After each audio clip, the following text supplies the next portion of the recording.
wabarakatuh. Perkenalkan, nama saya Nastia Nasari. Saya semester 4 kelas A, program studi budidaya perikanan. Saya di sini sedang menjalankan praktikum survei ke kolam yang budidayanya ikan nila dan ikan gabus. Di sini mengambil judul ikan nila. Di sini saya sedang praktik manajemen kesehatan ikan. Itu ada sih di sini punya namanya Hasan Asari, tapi nggak tahu udah proses produksi apa? Sudah produksi lagi apa belum? Dia memang segmennya ke itu, ke probiotik mall. Jadi memang pakai bahan-bahan lokal. Kalau saya kan cuma apa ya, user lah ya, pengguna yang udah jadi, pabrikan. Yang ada yang lokal juga saya pakai, yang punya Pak Hasan itu saya taruh di apa, di wadah itu, di jam itu, di dirigen. Cuma namun baunya agak nggak enak. Kalau ikan sakit itu Pak, biasanya gimana cara penanganan Bapak? Saya pertama herbal itu pakai daun pepaya, daun pepaya, sirih, kemudian pakai bumbu dapur itu kayak bawang putih gitu, untuk nangkal bakteri, virus, sama jamur. Tapi kalau sudah nggak kental pakai itu, artinya kan dia mungkin dosis mesti tinggi. Iya. Saya pakai bahan kimia yang udah daftar di KKP gitu. Ini obat-obatnya. Dalam budidaya ini biasanya bekas-bekas feses atau pakannya itu kan menyebabkan pencemaran di airnya nih, Iya, Pak. Pak. Nah, Bapak ini gimana cara untuk mengatasinya? Apa diganti air atau kira-kira udah warnanya udah pekat, terlalu pekat banget itu Iya. gimana? Pengenceran saya pakai. Sementara pengenceran ini saya nanti ke depannya mau pakai filter. Ini kan saya siapin ini banyak. Saya mau pakai filter. Ya, kalau filter kan lebih irit airnya.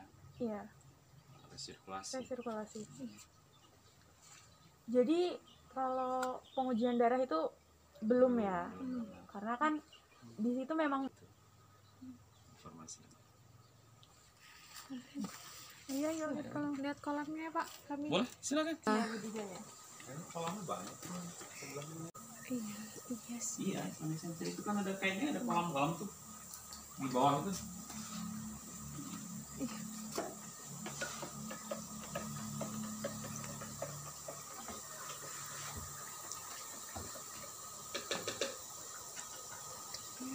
Ya seperti kolam. Jadi ini probiotiknya hanya untuk tambahan saja, Pak? Iya. Jadi sini saya mix aja, ada vitamin, multivitamin, kemudian enzim. Kalau proses vaksinasi ada nggak, Pak? Enggak ada saya. Enggak, saya ngambil benih yang memang dari pembenih yang sudah divaksin, jadi saya nggak perlu vaksin lagi. Kalau yang ini ya lele yang lain. Kalau nila kan mau dari sini saya nggak vaksin juga.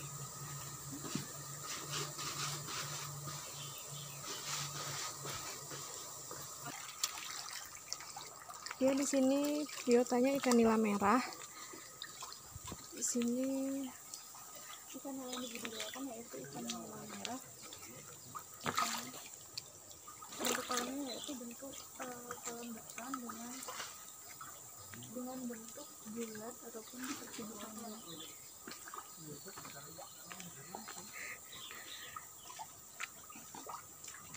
Nah,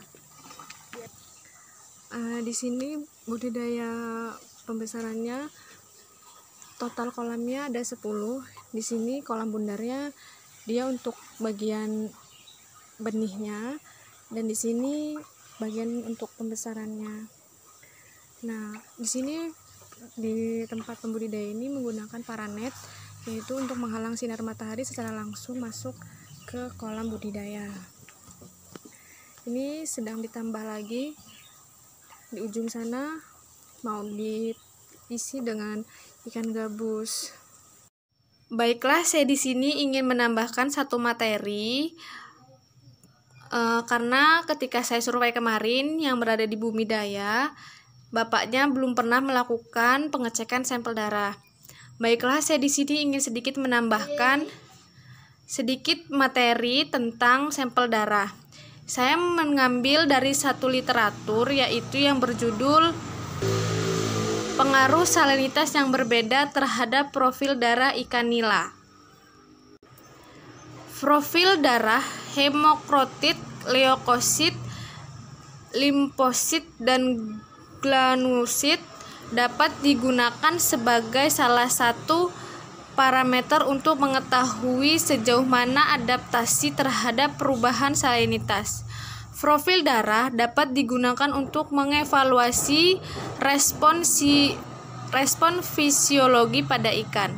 Respon stres pada perubahan hewan dapat dilihat dari perubahan kadar hormon kortisol, glukosa darah, hemoglobin, dan hemokrotit. Profil darah dapat dilakukan setiap hari selama penelitian 7 hari.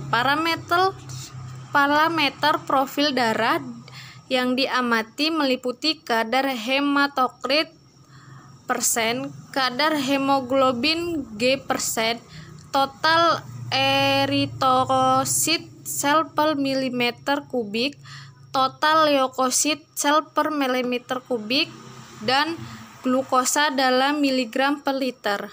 Pengambilan darah dengan menggunakan squid suntik sebanyak 0,3 ml yang sudah dibilas dengan EDTA 10% sebagai antikoagulan darah.